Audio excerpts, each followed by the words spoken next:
जय शिवराय मित्रांनो, मी अंकुश पाटील आपल्यासाठी घेऊन आलोय एक नवीन किल्ला, तो म्हणजे घनगड किल्ला।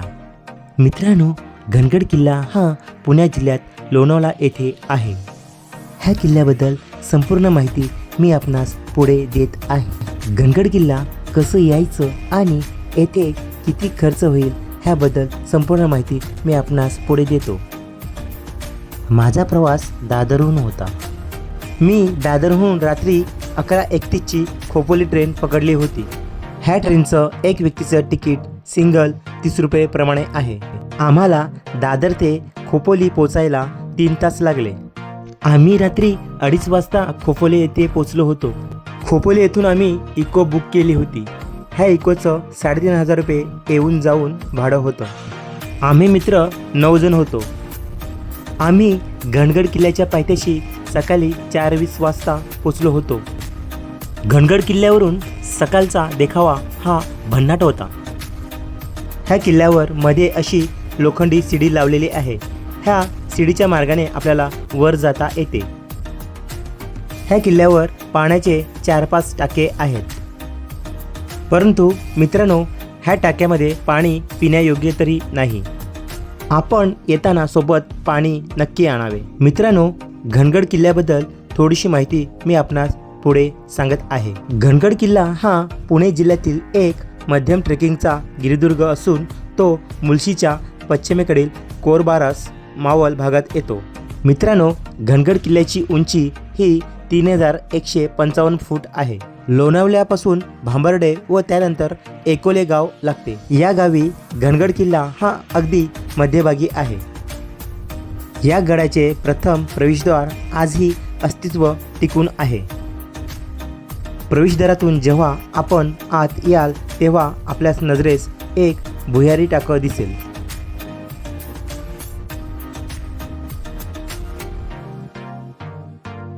मित्रांनो, घनगड किल्ल्यावर चिलखती बुरुज, पाण्याचे टाके व वाड्यांचे काही अवशेष आजही बघायला भेटतात। तसेच त्या काळातील शौचकूप हेही आपल्याला नजरेस पडतात। मित्रांनो, घनगड किल्ल्याचा इतिहास असा की मूल कोली सामंतांच्या ताब्यात असलेला हा किल्ला निजामशाही, आदिलशाही, नंतर मराठे आणि शेवटी इंग्रजांच्या ताब्यात गेला। त्यानंतर बालाजी विश्वनाथांच्या मध्यस्थीने हा शाहू महाराजांना मिळाला। 1818 पर्यंत हा किल्ला मराठा साम्राज्याखाली होता। 17 मार्च 1818 रोजी ओरीगडाच्या पतनीनंतर हा किल्ला ब्रिटिश सैन्याला शरण आला। ह्या किल्ल्याचा उपयोग कैद्यांना ठेवण्यासाठी आणि पुणे ते कोकणातील व्यापारी मार्गावर लक्ष ठेवण्यासाठी केला जात असे। ह्या किल्ल्यावर धान्य कोठाराचे अवशेष आजही आपल्याला बघायला भेटतात। मित्रांनो, आपणास मी व्हिडिओमार्फत सांगू इच्छितो, जर आपण इथे ट्रेकसाठी येत असाल तर सोबत पुरेसं पाणी आणावे। मित्रांनो, आम्ही जेव्हा हा ट्रेक चालू केला तेव्हा अंधार होता। सकाळचे 4:30 वाजले होते।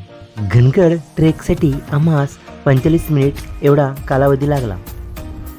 येथे हवामान हे थंड आहे, त्यामुळे आपण येताना स्वेटर नक्की घेऊन या। येथे वर कातलात देवीची मूर्ती आहे। मित्रांनो, घनगड किल्ल्यावर 2 भल्या मोठ्या गुफा देखील आहेत। आपण जर नाईट स्टेसाठी येत असाल तर इथे आपण टेंट लावू शकता। घनगड किल्ल्यावरचा असा एक पॉईंट आहे, येथे आपण जाण्यास टाळावे। मीही येथे गेलो नाही। बरेच मंडळी इथून व्हिडिओ फोटो शूट करत होते। किल्ल्याच्या पायथ्याशी काही असे अवशेष आहेत, हे आम्हाला अंधारात दिसले नव्हते, म्हणून आम्ही येताना बघितले। इथे एक मंदिर देखील आहे। तसेच त्या मंदिराच्या बाजूला 2 छोटे मंदिरेही आहेत। ही मंदिरे आम्हाला अंधारात दिसली नव्हती। तसेच ह्या मंदिराच्या बाजूला एक गणेश्वर महादेवाचं लिंग देखील आहे। येथे आम्ही सकाळी अंधार असल्याकारणाने गेलो नाही, म्हणून येताना दर्शन घेतलं। ह्या मंदिराचा परिसर हा स्वच्छ होता। मित्रांनो, आपण इथे येत असाल तर आपण इथे काळजी घ्या।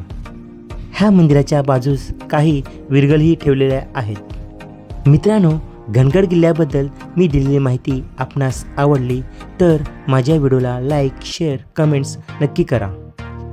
आणि मी दिलेली माहिती आपणास कशी वाटली हे मला कमेंट्समध्ये नक्की कळवा. माझा हा घनगड किल्ला पूर्णतः बघून झालेला आहे. तत्पूर्वी मी आपली रजा घेतो. चला मग भेटूया पुढच्या व्हिडिओमध्ये.